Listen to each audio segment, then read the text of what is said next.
आज के इस वीडियो में आप सभी का स्वागत है। आज का हमारा टॉपिक है मैट्रिक्स। मैट्रिक्स को हिंदी में बोला जाता है अव्यूह। ये वीडियो हिंदी और इंग्लिश दोनों ही मीडियम के स्टूडेंट्स को ध्यान में रखकर बनाया गया है ताकि दोनों ही मीडियम के स्टूडेंट्स को ये वीडियो अच्छे से समझ में आ सके, ये टॉपिक मैट्रिक्स अच्छे से समझ में आ सके। तो वीडियो के अंत तक ज़रूर बने रहिएगा। और उसके पहले अगर अभी तक आपने मेरे चैनल को सब्सक्राइब नहीं किया है तो आप मेरे चैनल को सब्सक्राइब कर लीजिए। पास की जो बेल आइकन है उसे आप प्रेस कर लीजिए ताकि अगर मैं कोई वीडियो बनाऊँ तो आप तक सबसे पहले पहुंच सके। वीडियो को लाइक कीजिए और अपने फ्रेंड्स के साथ में इसे शेयर कीजिए। अगर आपको इसमें कोई डाउट आता है और या अगर आप किसी नए टॉपिक पर कोई वीडियो चाहते हैं तो कमेंट बॉक्स में ज़रूर लिखिए। तो चलिए आज का वीडियो हम स्टार्ट करते हैं। सबसे पहले हम देखते हैं कि मैट्रिक्स की डेफिनेशन क्या है, मैट्रिक्स की परिभाषा क्या है। A system of m cross n number arranged in the form of ordered set of m horizontal lines called rows and n vertical lines called column is called a matrix। तो क्या मतलब है, कुछ numbers square bracket के अंदर आपको horizontal line और vertical line में, हॉरिजॉन्टल लाइन मतलब क्षैतिज रेखा और वर्टिकल लाइन मतलब ऊर्ध्वाधर रेखा में आपको कुछ नंबर्स जमे हुए मिलेंगे। उस अरेंजमेंट को ही हम मैट्रिक्स कहते हैं। मैट्रिक्स को generally denoted by capital letters X A B C X Y Z. Matrix को कैपिटल लेटर्स, इंग्लिश अल्फ़ाबेट के जो कैपिटल लेटर्स होते हैं A B C D X Y Z, उसमें से कोई सा भी ए लेटर से आप प्रदर्शित कर सकते हैं, डिनोट कर सकते हैं। मैट्रिक्स का बहुवचन है ये matrices. The elements are generally denoted by corresponding small letter A B C D X Y Z. Matrix के अंदर जो नंबर अरेंज्ड होते हैं उन्हें small letter A B C D X Y Z से आप रिप्रेजेंट कर सकते हैं। इनमें से कोई सा भी लेटर लेकर के मैट्रिक्स के नंबर को रिप्रेजेंट्स किया जाता है। The numbers arranged in the horizontal and vertical line are called elements of the matrix. मतलब मैट्रिक्स के अंदर जो नंबर जमे हुए होते हैं, अरेंज्ड होते हैं, उन नंबर्स को मैट्रिक्स के एलिमेंट्स मतलब हिंदी में अवयव कहा जाता है। चलिए इसे एग्जाम्पल से और समझते हैं तो आपको डेफिनेशन और क्लियर होगी। फॉर एग्जाम्पल हमने एक ये मैट्रिक्स ले लिया ए। मैट्रिक्स को कैपिटल लेटर से डिनोट करते हैं ए। और मैट्रिक्स का क्या मतलब है, एक ऐसा स्क्वायर ब्रैकेट आपको बनाना है, बड़ा वाला ब्रैकेट आपको बनाना है। उसके अंदर आपको ये कुछ नंबर्स जमे हुए दिखेंगे। हमने यहाँ पर 2 3 -1 0 4 -2 -3 5 एंड 6 ये कुछ नंबर्स लिए जिन्हें स्क्वायर ब्रैकेट के अंदर कुछ हॉरिजॉन्टल लाइन यानी क्षैतिज रेखा एंड वर्टिकल लाइन यानी ऊर्ध्वाधर रेखा में हमने इन नंबर्स को अरेंज किया है। तो इस टाइप के अरेंजमेंट को ही मैट्रिक्स कहा जाता है। तो हम सबसे पहले मैट्रिक्स में ये देखते हैं कि टोटल कितनी इसमें हॉरिजॉन्टल लाइन यूज़ की गई है। तो अगर हम पहले हॉरिजॉन्टल लाइन की बात करें तो ये पहली हॉरिजॉन्टल लाइन आप ऐसी मैट्रिक्स के अंदर बना सकते हैं, पहली ऐसी क्षैतिज रेखा बना सकते हैं। और अगर इसको कहें और अगर शुद्ध हिंदी में इसको बात करें तो आप ऐसी एक आड़ी लाइन अगर ड्रॉ करें, खींचें, एक आड़ी रेखा अगर खींचें तो ऐसी टोटल आप कितनी हॉरिजॉन्टल लाइन मैट्रिक्स में बना पा रहे हैं। तो ये पहली हॉरिजॉन्टल लाइन थी, ये आपकी दूसरी क्षैतिज रेखा और ये आपकी तीसरी क्षैतिज रेखा मतलब हॉरिजॉन्टल लाइन। तो मैट्रिक्स में 3 हॉरिजॉन्टल लाइन, मैट्रिक्स में 3 क्षैतिज रेखा, मैट्रिक्स में 3 आप कह सकते हैं कि हम ऐसी आड़ी लाइन बना पा रहे हैं। मैट्रिक्स में हॉरिजॉन्टल लाइन को ही रो बोला जाता है, मैट्रिक्स में क्षैतिज रेखा को ही हम रो बोलते हैं। तो इस हिसाब से इस मैट्रिक्स में टोटल 3 रो हैं। तो हम पहले रो की बात करें अगर, तो पहले रो में कौन कौन से नंबर जमे हुए हैं। पहले रो में 2 3 -1, तो ये 2 3 -1 फर्स्ट रो के एलिमेंट्स कहलाते हैं, फर्स्ट रो के अवयव कहलाते हैं, प्रथम पंक्ति के अवयव कहलाते हैं। रो को पंक्ति भी कहा जाता है। अगर हम सेकेंड रो की बात करें, सेकेंड हॉरिजॉन्टल लाइन की बात करें तो 0, 4 एंड -2 ये तीनों ही अवयव, ये तीनों ही एलिमेंट्स सेकेंड रो के कहे जाएंगे। 0, 4 and -2 are the elements of the second row. अब अगर हम थर्ड रो की बात करें तो थर्ड रो में -3, 5 एंड 6 ये तीनों ही थर्ड रो के एलिमेंट हैं। अगर हम सारे टोटल अवयव की बात करें कि टोटल मैट्रिक्स में हमने कितने एलिमेंट्स लिए हैं, तो total 2, 3, -1, 0, 4, -2, -3, 5 and 6 total 9 elements matrix में लिए गए हैं। तो इन सारे 9 के 9 एलिमेंट्स को, 9 के 9 नंबर्स को मैट्रिक्स के एलिमेंट यानी मैट्रिक्स के अवयव कहा जाता है। अब अगर हम कॉलम की बात करें, वर्टिकल लाइन की बात करें, मतलब ऊर्ध्वाधर रेखा की बात करें, तो हम मैट्रिक्स में कितनी ऊर्ध्वाधर रेखा, वर्टिकल लाइन, या यूँ कहिए कि आप कितनी खड़ी लाइन मैट्रिक्स में बना पा रहे हैं।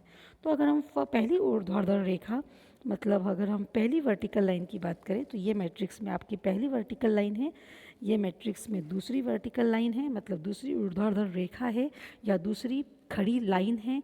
और अगर हम तीसरी वर्टिकल लाइन की बात करें तो ये तीसरी ऊर्ध्वाधर रेखा, मतलब ये तीसरी खड़ी रेखा है। तो ऐसे हम टोटल 3 खड़ी रेखा वर्टिकल लाइंस बना पा रहे हैं। तो मैट्रिक्स में टोटल कितने कॉलम से? 3 कॉलम से। वर्टिकल लाइंस को ही मैट्रिक्स में कॉलम कहा जाता है, मतलब हिंदी में बोले तो स्तंभ कहा जाता है। तो मैट्रिक्स में टोटल 3 स्तंभ है, 3 कॉलम हैं।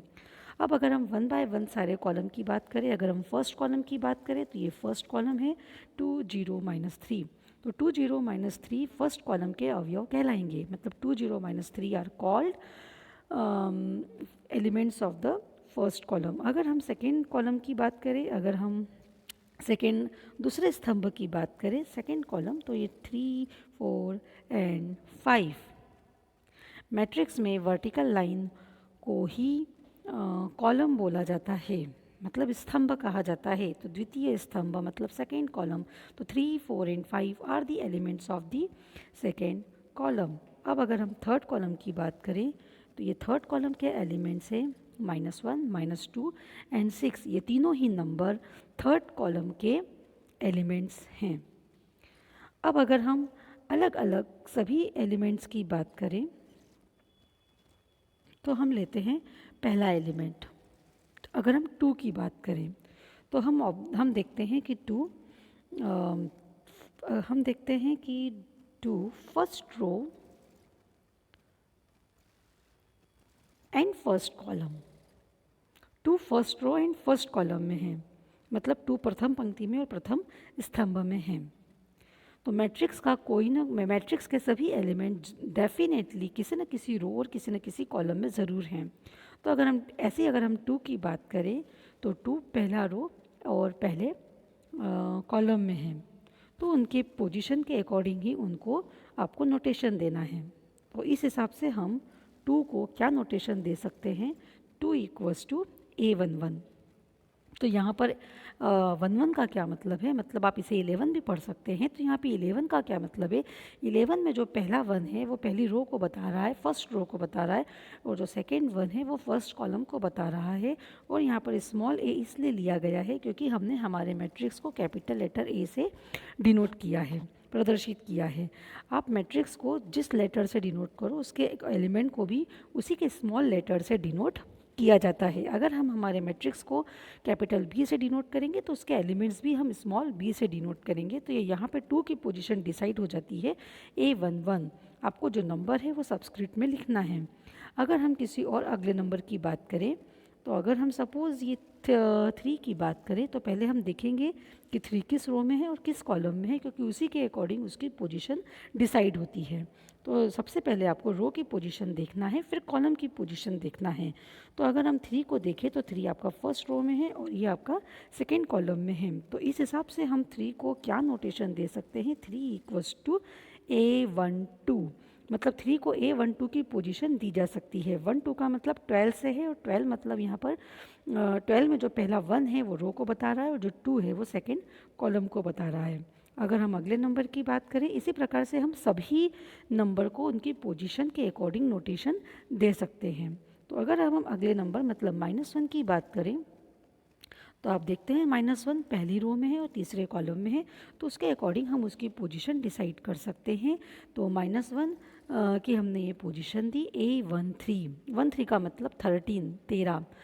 इसमें जो पहला 1 है वो पहली रो को बता रहा है और जो दूसरा नंबर 3 है वो कॉलम को बता रहा है, मतलब पहली रो थर्ड कॉलम। अगर हम कोई और दूसरा एक रैंडम नंबर उठा करके देखते हैं, तो अगर हम सपोज़ मैट्रिक्स के अंदर जो 5 लिखा हुआ है, अगर हम इसकी बात करें, एक रैंडम नंबर हमने उठा लिया है, अगर हम इसकी बात करें तो 5 की अगर हम बात करें तो 5 थर्ड रो में है और सेकेंड कॉलम में है। तो उस हिसाब से उसका नोटेशन बन जाता है 5 इक्वल्स टू A32। 32 का मतलब 32 से है, जो 32 में जो 3 बता रहा है वो थर्ड रो को बता रहा है और जो 2 है वो सेकेंड कॉलम को बता रहा है। तो अब अगर हम मैट्रिक्स में जितने भी एलिमेंट्स हैं अगर हम अकॉर्डिंग जमा दें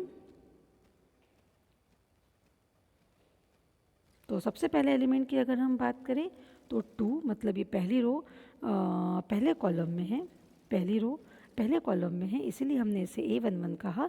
अगर हम कोई सपोज़ एक दूसरा जनरल नंबर उठा लेते हैं,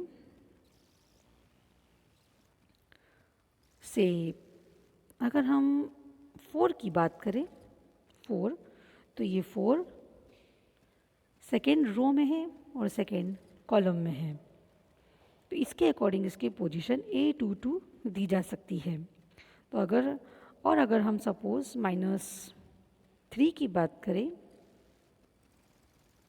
-3 की बात करें तो -3 थर्ड रो और पहले कॉलम में है, मतलब उसका नाम A31 दिया जा सकता है।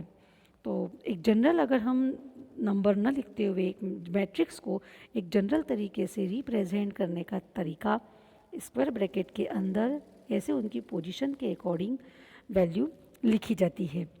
पहली रो पहले कॉलम पर A11, first row first column पर A11,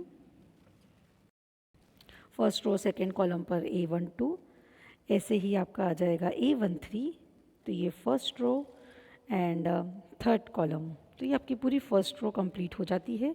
फिर उसके बाद अगर हम सेकेंड रो की तरफ आगे बढ़ें तो सेकेंड रो में अगर हम आगे बढ़ते हैं तो ये सेकेंड रो, तो सेकेंड रो A21 ये जो पोजीशन है ये A21 की है, मतलब यहाँ पे जो भी नंबर आएगा वो सेकेंड रो और फर्स्ट कॉलम में रहेगा, इसीलिए उसे यहाँ पर A21 का नाम दिया गया है। क्वेश्चन में आपको यहाँ पर नंबर्स अलग अलग मिल सकते हैं पर इसकी जो पोजीशन है वो A21 है। तो मैट्रिक्स में हमने सारे नंबर उसके पोजीशंस के अकॉर्डिंग अरेंज कर दिए। अब अगर हमें एक जनरल तरीके से और मैट्रिक्स को शॉर्ट तरीके से जनरल तरीके से मैट्रिक्स को रिप्रेजेंट करना है, प्रदर्शित करना है, तो मैट्रिक्स को बिल्कुल एक शॉर्ट तरीके से ऐसे प्रदर्शित किया जाता है।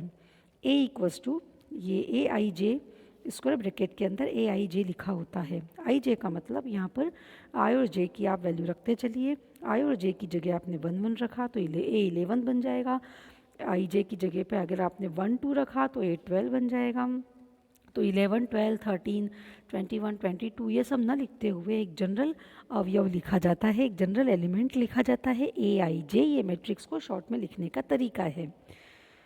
अब अगर आप ये सबस्क्रिप्ट में यहाँ पर एक नंबर देख रहे हैं तो ये नंबर लिखा हुआ है 3 क्रॉस 3, ये मैट्रिक्स का ऑर्डर है। इसमें 3 रो 3 कॉलम है, इसलिए इसे 3 क्रॉस 3 कहा गया है। पर ऑर्डर में मैट्रिक्स के ऑर्डर के टॉपिक पर हम नेक्स्ट वीडियो में पूरा डिटेल में स्टडी करेंगे कि मैट्रिक्स का ऑर्डर क्या होता है। तो अभी हम एक दूसरा एग्जाम्पल और देखते हैं मैट्रिक्स का। हमने यहाँ पर एक दूसरा एग्जाम्पल और लिया है। मैट्रिक्स को हमने बी से डिनोट किया है यहाँ पर दूसरे एग्जाम्पल में। तो यहाँ पर हमने बी लिया है, उसके सभी अवयव, उसके जितने भी एलिमेंट्स हैं आप देख रहे हैं सभी बी से डिनोट किए गए हैं। B11 B12 B13, तो यहाँ पे आपको सभी जगह पर बी लिखना है क्योंकि हमने मैट्रिक्स को कैपिटल लेटर बी से डिनोट किया है। तो उसके सारे जो इस एलिमेंट्स हैं, सारे जो अवयव हैं वो स्मॉल लेटर बी से ही प्रदर्शित किए जाएंगे। बाकी आपको उसके जो सबस्क्रिप्ट में जो नंबर है वो उनकी पोजीशन के अकॉर्डिंग लिखना है। अगर जैसे हम एक आध दो नंबर की बात करें तो यहाँ पर हम एक नंबर लेते हैं B11। तो B11 से क्या मतलब है, यहाँ पर 11 से मतलब ये पोजीशन किसकी है, यहाँ पे जो भी नंबर आएगा वो पहली रो में रहेगा और पहले कॉलम में रहेगा, इसलिए यहाँ पे इसको B11 कहा गया है। अगर हम कोई एक दूसरा और जनरल नंबर लेकर के, अगर हम कोई दूसरा रैंडम नंबर लेकर के बात करें, तो सपोज़ ये B23 की अगर हम बात करें, तो B23 यहाँ पर आपको second row and third column में दिख रहा है, तो इसका नाम B23। अगर हम इसे एक शॉर्टकट और जनरल तरीके से इस मैट्रिक्स को प्रदर्शित करें, तो ये मैट्रिक्स को प्रदर्शित करने का तरीका, रिप्रेजेंट करने का तरीका B=BIG। स्क्वायर ब्रैकेट के अंदर हमने एक B11, B12, B13, B21, B22, B23 न लिखते हुए हमने एक एलिमेंट लिखा है जो सबको रिप्रेजेंट कर रहा है, BIJ। और इसका जो ऑर्डर है वो 2×3 है, पर ऑर्डर पर हम पूरा डिटेल स्टडी नेक्स्ट वीडियो में करेंगे। तो आज के लिए बस इतना ही। Thanks for watching my video. अगले वीडियो में हम फिर नए टॉपिक के साथ में मिलेंगे, तब तक के लिए नमस्कार।